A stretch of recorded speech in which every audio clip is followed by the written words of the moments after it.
আসসালামু আলাইকুম ভিউয়ার্স, আশা করি সবাই ভালো আছেন। হ্যাঁ, আমিও ভালো আছি। মেহেদী হাসান শুভ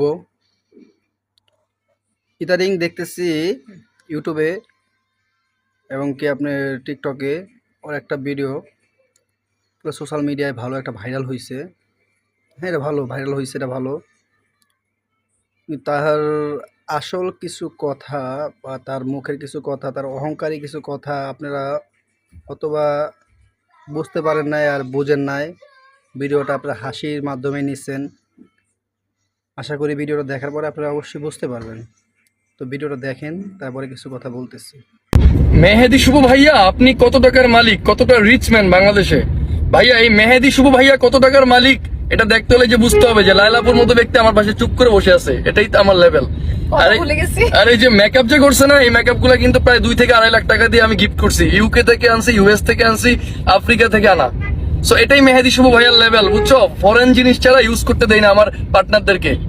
এটাই লেভেল ভাইয়া, কি বল আপু? হ্যাঁ, তাই তো। তাই তো, এটাই চাঁদপুরের গর্ব, এটাই বাংলাদেশের সুপারস্টার মেহেদী শুভ ভাইয়া।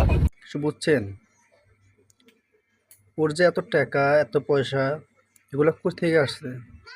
নিশ্চয়ই ওই কোনো মাদক ব্যবসা করে, কোনো দুর্নীতিময় কোনো কাজ করতেছে। তা না হলে এত টাকা কীভাবে আসে? টাকা কি ওর বাবার? ওর বাপে কামাইছে, পরিশ্রম করে কামাইতে বলেন, তারপরেই তো বুঝবেন পরিশ্রম কী জিনিস। একটা মানুষ এত সহজে কোটি কোটি টাকার মালিক হয়ে যায়, নিশ্চয়ই কোনো অবৈধ টাকা ওর কাছে আছে। তার জন্য ওই এগুলা মানুষকে প্রকাশ করতেছে, মানুষকে জানাইতেছে। যদি সৎ পথে ইনকাম করতো তাহলে টাকার পরিশ্রম, টাকা কামাইতে কতটা পরিশ্রম সেটা বুঝতে পারতো।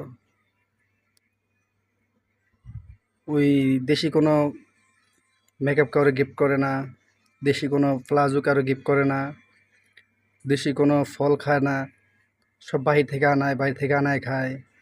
টাকাগুলো পায় কই? টাকাগুলো পাইছে কই?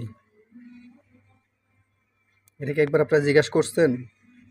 আর আপনাদের কি অসহায়, গরিব, মিসকিন, আল্লাহ কি আপনাদের হাত পা চোখ দেয় নাই? আপনারা কি পরিশ্রম করে কামাইতে পারেন না? আপনারা কি মেহেদী হাসানের কাছ থেকে কি ভিক্ষা নেন? কথাগুলা নিজের বিবেকের প্রশ্ন করেন, কথাগুলো মনোযোগ দিয়ে শোনেন, তাহলে বুঝতে পারবেন যে আসল রহস্য কোথায় আছে।